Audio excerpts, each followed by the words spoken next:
Calculaches algunha vez canta auga gastas cada día? Mergúllate con nós, isto é Ciencia Feira. Estímase que cada persoa gasta 128 litros ao día de auga, pero unha parte importante desta pérdese. Unha parte importante, ata 122 litros, perdémola na casa case sen nos decatar, xa sexa porque unha billa pecha mal ou porque a deixamos aberta máis tempo da conta. Se temos en conta todo o consumo de auga urbano, industrial, agrícola e gandeiro, a media sobe a 6.700 litros por habitante e día. Os que vivimos en Galicia pensamos que a auga é un recurso inesgotable, pero non é así. O 97% da auga do mundo está nos océanos e é salgada. Só o 2,5% da auga da superficie terrestre é doce e, aínda máis, únicamente un 0,078% é accesible e de boa calidade para o consumo humano, agrario e gandeiro. Antes de chegar ás nosas casas, a auga depende dun ciclo natural no que intervén o sol, que quece mares, ríos e lagoas e evapora a auga.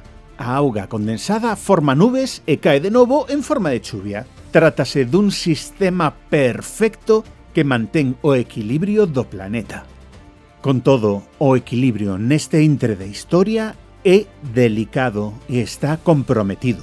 No século XXI estamos a asistir a un cambio climático no que a frecuencia, intensidade e duración das secas aumentou, cun incremento de frecuencia de case un 30% dende o ano 2000. A produción de alimentos para a poboación humana, a agricultura e a gandería é unha das actividades que máis auga precisan, é dicir, que teñen máis pegada hídrica. Estímase que entre o 70 e o 80% da auga consumida no mundo destinase a ese fin. En España, máis do 80% é auga de regadío agrícola. Matinade nese insignificante 0,078% de auga de calidade e accesible para o consumo do que falábamos hai un cacho. E como pensades que chega ata nós? Así, o ciclo urbano da auga é unha viaxe en 4 etapas. Captación e tratamento. Recollemos a auga do subsolo ou ben de correntes superficiais, nos que chamamos puntos de captación, como este que temos aquí. Esta auga levámola á potabilizadora onde a tratamos para que sea apta para o consumo humano. Distribución e consumo. A auga potable chega aos nosos domicilios mediante unha rede de tubaxes.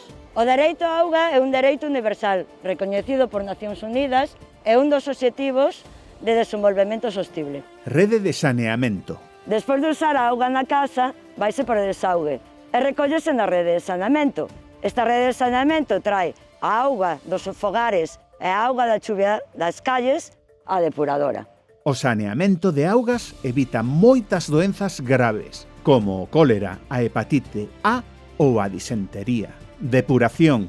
Cando a auga chega á depuradora, temos que sacarlle os contaminantes para poder devolvelo ao medio natural. O coñecemento científico e técnico é fundamental para a xestión sustentable dos recursos hídricos. Permítenos comprender o ciclo da auga e o que chamamos hidroloxía, modelar os seus fluxos e a súa calidade, integrar a ecoloxía e desenvolver tecnoloxías eficientes para o rego, tratamento e mesmo facer que a auga salgada sexa doce, é dicir, a desalinización.